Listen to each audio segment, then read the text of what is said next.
Alright, this video, I'm going to go into the topic of what's coming up this year. Uh, and this comes off of a, a talk I had with a group of people last night that was very good. Um, but I don't want to say their names because this is going to expose a lot or pretty much the entire operation of the thinking behind what's going to happen on June 11th.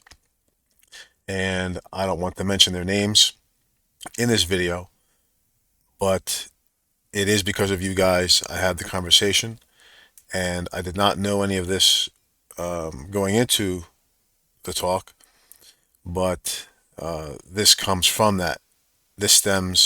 All this information stems from that talk. So I do want to thank you all. You know who you are. I am grateful, and I will talk to you again. But let's move on to this topic. September 11th, 2001. Here's the alchemical description of what happened that day. At 6:39 was the sunrise in New York, in Leo, which is a fire sign, fixed fire. And in the next, in it you have a trine here of Aries in the ninth house, which is cardinal fire, and then mutable fire, which is Mars, and Ketu is right here. Now, this mutable fire in the fifth house, this is what it wants to create. This is the creation that it wants to do. It wants to create chaos. It wants to create, how should I say, Martian energy, which is taking what they want, not caring about what it is they're taking. And this Ketu separates themselves from their actions. And so this is the beginning of that day over in New York. And, okay, the sun's here, Mars and Ketu are there. Oh, and the nakshatras that is going on at that moment here is Purva Falguni. PH, it's Falguni. And this is a Venus nakshatra because here is Ketu owned or organized, and here is Venus ruled or organized. So this here, this is what the sun being here at the last portion, either today or the 12th, but they chose the 11th, is going to be the day that they're going to make something that either they're going to bow down to or they're going to feed something that we're going to bow down to. That is the energy that's happening on this day. Okay, and then on this slide, this is the first plane, 8:46 in the morning. At 8:46, Mercury is just at the horizon in Virgo. So in the east, we went from a fire sign to an earth sign, which means they're bringing the fire to the earth with the experience of Mercury right here. And the trine that's going on here between the 1, the 5, and the 9. It's always the 1, 5, 9 in in Vedic and in Jyotish astrology because it's always the triangle of the elements. It's Earth, Earth, Earth, 1, 5, 9. If Libra was here, it would be air, air, air, but it's not. Right now it's Earth in the east, in the ascendant, first house. So it's Earth, Earth, Earth. So it's mutable Earth, which means they're going to change the resources. Earth is always about resources. It's not just about you standing on the earth. This is about what comes from the earth. The actual the creation of the vines and the growth and the fruits. It's all about having the fruits and preparing for the fruits. That's what this is. The earth signs are about. So Mercury is about experience and is about all of our experiences between the blue sky above and the green grass below, or the blue sky above and the blue water below. Blue and green. That's always Mercury's domain, blue and green. So, and then in the fifth house, you have Neptune and Uranus in Capricorn, cardinal Earth. Cardinal Earth is Earth that is pushed or that is pushing, and that would be mountains. That would high places that are of the earth. The Devil's Tower. All of these, like the rock that the church in Greece, Meteora, is on. That is cardinal Earth. Mount Kailash, cardinal Earth. Mount Everest, cardinal Earth. Even volcanoes, cardinal Earth. So Mercury, sorry, Neptune being here and Uranus. Neptune is our imaginations, and then Uranus is our consciousness, whereas Pluto is our subconscious. But Uranus is our conscious mind, and both of these are in retrograde. That little R there.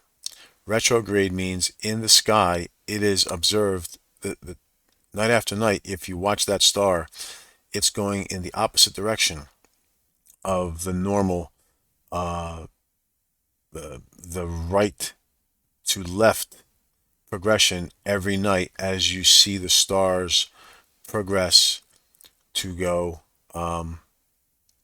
from the like as the moon comes from the right to the left, so does the stars go from right to the left in sequence of the night, even though the sky is moving towards the right in the course of minute by minute by minute. But night by night by night, you'll see it move here, you'll see it here, then here, then here, then here, then here, then here. So, so with Neptune here, this is retrograde, and retrograde in any planet always means a heightened state. It's an emergency. Whatever the imaginations are going to be heightened and sensitive, and our conscious mind is going to be heightened and sensitive. Now over here in Taurus, in the ninth house, because it's always 1, 5, and 9, because it's always 1, then 1, 2, 3, target, 1, 2, 3, target, 1, 2, 3, target, 1, 2, 3, target. That's what that means. 1, 5, and 9. So Saturn here, this is our judge, on our within us, our sense of self-discipline, judging what is good and what is bad for us. That is Saturn, and in it, and it's being here in the fixed Earth, which means, are we going to have our spirituality accept what is fixed Earth? Because they're going to feed us something to make us judge instead of us doing judgment on ourselves. They're going to create an emergency situation that we're going to imagine through the television as well as through breaking news, bulletins, and all that kind of newsworthy, get out there, get the story out first atmosphere. Tell people what's happening.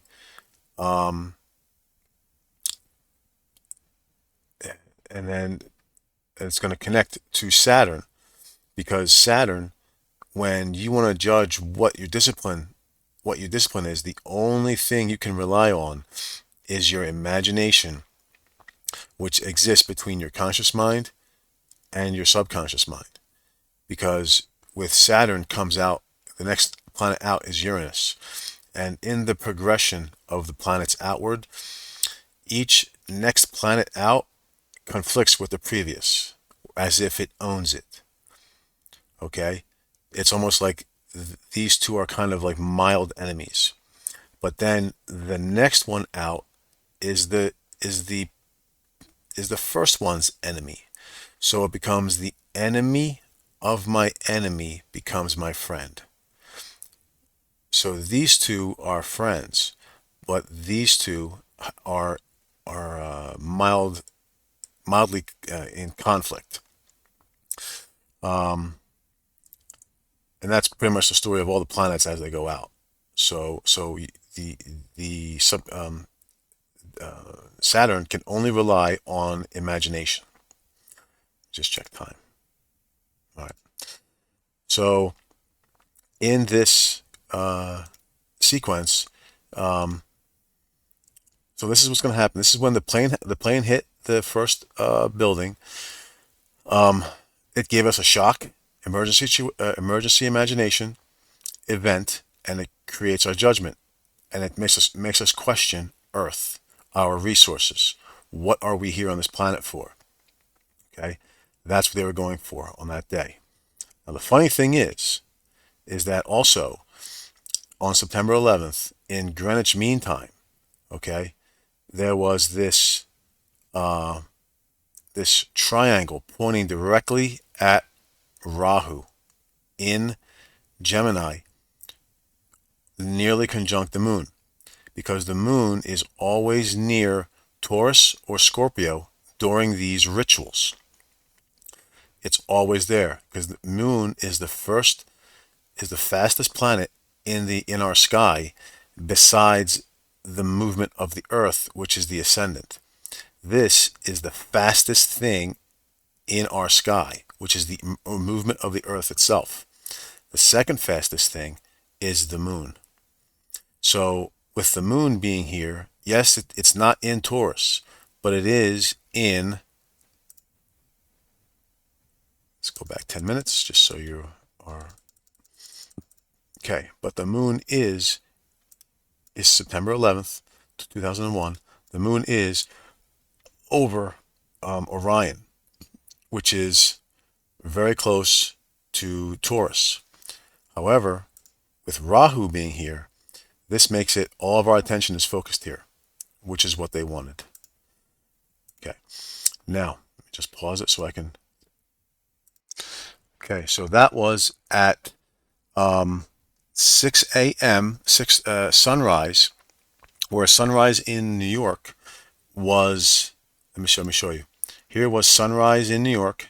That was 6:39, 10:39.